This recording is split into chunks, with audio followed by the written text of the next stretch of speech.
Magandang hapon sa inyong lahat. Ito po si Herbert Curia, author promoter ng The Bible Evangelization. Kaibat ang ating pananalig sa ating banal na Panginoong Diyos, banal na Panginoon sa Kristo at gabayan ng pelikula na ganito sa Panginoon. Ay ating po ibinabahagi sa inyo ang mensahe ng ating banal na Panginoon Diyos. Ang tema ng mensahe ng ating banal na Panginoon Diyos ay palayain ang mga kababaihan sa inequality, karahasan at pagtulungan ang mga babae at lalaki sa pag-ibayo ng mabuting balita. Ngayon, babasahin ko po sa inyo mga mensahe mula sa bagong lipa ng mabuting balita na pag-aari ng ating banal na Panginoon Diyos sa pamamagitan ng banal na Panginoong Jesucristo. At ayon po dito kay Apostol San Pedro, 1 Pedro Kabanata 3, talatang 1, ito mga mensahe. At kayo mga babae, pasakop kayo sa inyong mga asawa. At kung hindi pa nangikaya sa salita ng Diyos ang sino man sa kanila, may kaya din silang sumampalataya dahil sa inyong magandang asal. Kaya kayo namang mga lalaki, pakitunguhan ninyong mabuti ang inyong mga asawa o inyong mga asawa sapagkat sila'y mahina at tulad ninyo may karapatan din sa buhay na walang hanggan kaloob sa inyo ng Diyos. At kung magkagayoy, walang magiging sagabal sa inyong panalangin. Ipagpatuloy po natin sa Kolosas, Kabanata 3, talatang 11. Ito po ang mensahe. Mga babae, pasakop kayo sa inyong asawa sapagkat yan ang kalooban ng Diyos. Mga lalaki, ibigin ninyo inyong asawa at huwag nyo silang pagmalupitan. Pagpatuloy po natin sa mga Galasya, Kabanata 6, talatang 2. Ito ang mensahe. Magtulungan kayo sa pagdadala ng pasanin at sa kayong paraay natupad ninyo ang utos ni Kristo. Ipagpatuloy po natin sa mga taga-Korinto, 1 Korinto, Kabanata 14, talatang 1. Ito po ang mensahe. Ang pag-ibig kong gayon ang inyong pakamitiin, nasahin ninyo ang mga kaloob ng espiritual, lalong-lalo na ang mapayag ng salita ng Diyos. Ipagpatuloy po natin ang kay Apostol San Juan, Kabanata 15, talatang 3. Ito ang aking utos, mag-ibigan kayo, gaya ng pag-ibig ko sa inyo. Walang pag-ibig na higit pa sa pag-ibig ng isang tao nag-alay ng kanyang buhay para sa kanyang kaibigan. Ipagpatuloy po natin kay Apostol San Marcos, Kabanata 9, talatang 50. Ito ang mensahe. Mabuti ang asin, ngunit kung mawalan ng lasa, paano ito mapapaalat muli? Taglayin ninyo ang katangian ng asin at sa gayon magiging mapayapa ang inyong pagsasamahan. Ito po ang mga salita at mensahe ng ating banal na Panginoon sa ating pagbabahagi ito ngayong linggong ito. Ating pasalamatan ng ating banal na Panginoon Diyos. Maraming salamat sa ating banal na Panginoon Diyos at ngayon ipaliliwanag ko po sa inyo ang mga mensaheng ito. Mula po doon sa tema na palayain ang kababaihan sa inequality, karahasan, at magtulungan ang mga babae at lalaki sa pag-ibayo ng mabuting balita. Nais pong ipapatid sa atin natin banal na Panginoon Diyos. Mula doon sa pamilya, sa mag-asawa na kayo ay magsama ng mabuti. Yung mga babae, pasakop kayo doon sa mga lalaki, sa inyong mga asawa, sapagkat yan ng kalooban ng Diyos. Lalong-lalo na kung kayo ay nakasusunod sa mabuting balita, yung inyong kagandahang ugali, yan ay makahihikayat doon sa inyong mga asawa na kung hindi pa sila nananampalataya o sila ay hindi ganoong nananampalataya, ay mahihikayat mo silang manampalataya sa Diyos. Sa iyong magandang asal na pinakikita mula sa pagtupad ng mabuting balita. At sila ay mahihikayat mo sa mabuting buhay. Yan. Yun namang mga lalaki, kayo ay pakitunguhan nyo mabuti ang inyong mga asawa. Mahalin nyo sila at huwag nyo sila pagmalupitan. Yan ang nais ng ating banal na Panginoon. Sa ganyang samahan ay maiiwasan yung karahasan ng mga lalaki sa babae o maging babae sa lalaki. At mapapalaya sa gabay na yan ang equality doon sa loob ng pag-aasawa. Hindi lamang yan, maging doon sa pakikitungo sa ating kapwa, sa ating komunidad, sa ating bansa, o sa na tayo ay mag-ibigan sa bawat isa. Yan ang utos na nais ng ating banal na Panginoon Diyos. Ibigin natin yung ating kapwa ng buong puso, ng buong puso. Ngayon ay yung lalong-lalo pa yung mga babae, so ating mahalin yung ating mga babae. So sila ay ating pakitunguhan ng maayos yung babae, hindi lamang yung ating mga asawa. So tayo ay makisama ng mabuti sa komunidad at ating ibigin yung ating kapwa, maging lalong-lalo na yung mga babae. At huwag natin silang abusuhin, gawa ng karahasan, yung ating mga kapwa na mga babae na sila ay ating sasamantalahin. Yung ating mga kapwa-tao na nasa komunidad o sa ating bansa o buong mundo. At sila ay ating manin sa pangalan at sa pananampalataya natin at pagpapailalim sa Panginoong Kristo at banal na Panginoon Diyos. Ganyan tayo dapat makikitungo sa ating kapwa-tao doon sa mga babae. Huwag natin silang gawa ng karahasan at pagmamalitan. Sumali natin sila.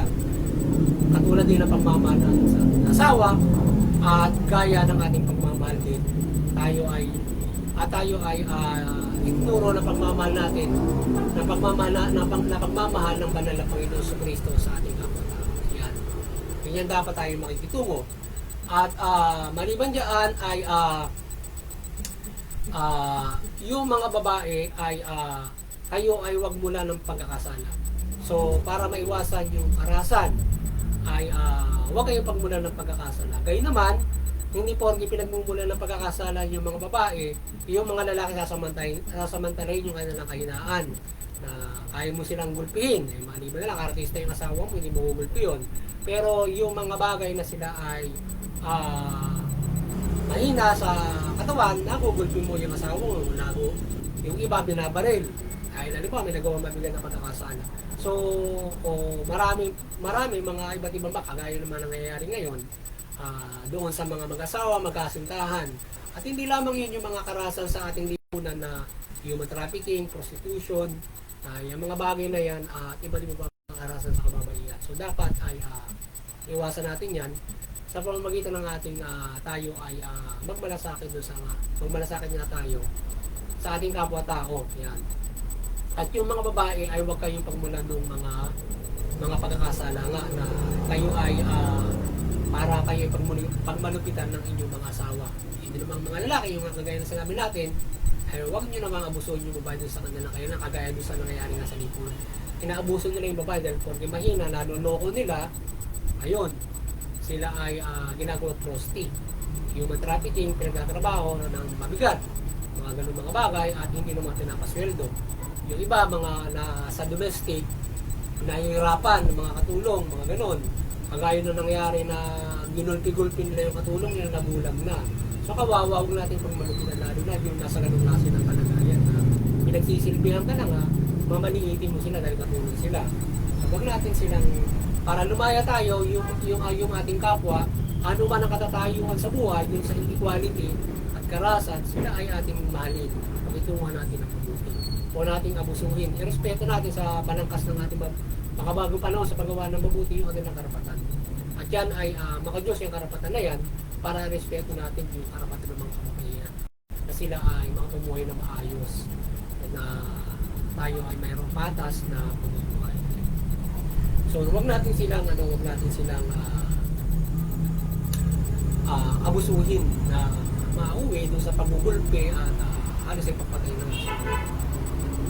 Kaya tayo ay para yung mga mag-asawa sa pamilya, para kayo ay patuloy na kayo ay maging mahusay ang pamumuhay, parang asin. Sabi nga ng ating banal na Panginoon Diyos sa Biblia, parang asin na tayo, kayo ang inyong pagsasamahan para hindi mawala yung kumbaga man yung sarap ng pamumuhay na kayo ay may lasa. Dapat kung wala na kayong lasa sa isa't isa o wala, tinatabangan na kayo, hindi na kayo nakapamumuhay ng maayos. Magugulpihan na lang kayo doon sa mga pamilya. Yung mga ganun mga bagay. Kaya panatilihin ninyo na kayo ay may lasap pa doon sa isa't isa. Hindi yung mahusay yung samahan. At maging doon sa ating kapwa-tao na tayo ay may mahusay na pagtitinginan sa isa't isa at hindi maanta. Dahil kung ganun, ay away. Pag-ano mo sa kapwa-tao mo at hindi yung may dapat na pagmamahal at pag-ipagkapwa-tao sa gabay na mabuting balita. So yan ang nais ng ating Panginoon Diyos na tayo ay ganyan tayo mamumuhay sa ating pakikipagkapwa mula doon sa ating asawa, mga anak, at komunidad, at maging doon sa so ganyan tayo makikipagkapwa. So muli ay nawa ay nagabayan naman kayo sa pagbabahagi ito ng Bible Life Promotion ng Mabuting Balita, ng The Bible Evangelizations ng Mabuting Balita, at kayo magabayan sa malaking pag-asa sa kaligtasan spiritual. At patuloy na naway tayo gabayan ng ating Banal na Santa Maria ng kanyang kaliwanagan, ng kanyang pangmilagro sa ating pagbabahagi ng Mabuting Balita. At kayo ay magabayan sa inyong mga tahanan, sa inyong pamumuhay sa pagtalima ng Mabuting Balita. At maliban dyan ay higit na inyong pakanasain na kayo ay may sa buhay yung Mabuting Balita mula sa pakikinig noong Mabuting Balita. Kung tayo yung nagabayan ng kaliwanagan at pagmimilagro ng Banal na Santa Maria o iba't ibang pagmimilagro ng ating Banal na Panginoon Diyos, tayo yung magpasalamat ng Panginoon sa Kristo. At tayo naman ay hindi man tayo gabayan ng ganong klase ng mga pagmimilagro, halimbawa yung himbalang ganyan, nag-a-appreciation o yung mga kaliwanagan, hindi man tayo nagabayan ng ganyan, yung mismo Mabuting Balita na bibigay ng kaliwanagan sa atin na mula sa ating isip, kaluluwa, pagkatao. Yan nagbibigay liwanag sa ating pamumuhay na tayo ay nagagabayan sa mabuting pamumuhay. Kung tayo nasa mabuting pamumuhay, nasa maliwanag tayo, nasa kaliwanagan tayo. Ngayon, hindi lamang yan. Tayo ay maraming pagpapalaan Diyos, kagaya na tayo ay hindi niya pinababayaan sa pang-araw-araw na pagkuha. Tayo ay malusog, humihinga, araw-araw tayo may magandang pamumuhay. Mga ganun bagay na adya tayo sa masama, tayo ay napapapala pa rin, hindi tayo nabot ng paggutom. Tayo ay still, kahit tayo ay naghihikahos, halimbawa sa pamumuhay, nabibiyaan pa rin tayo. So may mga ganun mga bagay ng mga pagkakaloob sa ating Banal na Panginoon Diyos na maaaring hindi natin nakikita yung mga biyayan na dapat natin pasalamatan. Kaya lagi tayong magpapasalamat sa Diyos at mananalangin para sa pagpapala sa atin at mga kahilingan natin. Yan naman ay nais ng ating Banal na Panginoon Diyos na Panginoon sa Kristo. At tayo yung magpasalamat at tayo ay hilingin natin sa Kanya yung mga nais natin sa buong buhay nito. Kaya tayo ay huwag tayong mawawalan ng pag-asa. Pakinggan natin lagi ang Mabuting Balita at isa sa buhay natin yan. At muli doon sa Interfaith Unity, maliwanagan kayo ni Banal na Santa Maria, mag-unawaan tayo ng ating mga reliyon. Tayo ay unawan natin yung bawat paniniwala at nang hindi ito mauwi doon sa karasan, hindi pag-uunawaan at lalo-lalo nga sa limaan. At mag-iimplo tayo ng pagkakaisa.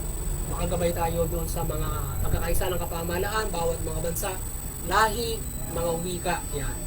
Tayo ay mag-iimplo at sila ay nagkakaisa ng mga tao. Sa iba't ibang mga wika, iba't ibang mga lahi, yan. Naiwasan yung mga hate crimes, yan. Mga pagkalaban sa mga pananampalataya. At maliban dyan, doon sa Interfaith Unity, sa yung Vatican Church at CBCP, kayo patuloy na magabayan ng kaliwanagan ni Banal Santa Maria at kayo ay patuloy nyo mabuklod ang sangkatuan sa pamamagitan ng Banal na Panginoong Jesucristo at Mabuting Balita. At gayon din, ang The Bible Evangelization patuloy itong mabuklod ang sangkatauhan sa pagbabahagi ng Mabuting Balita sa pamamagitan ng Banal na Panginoong Jesucristo at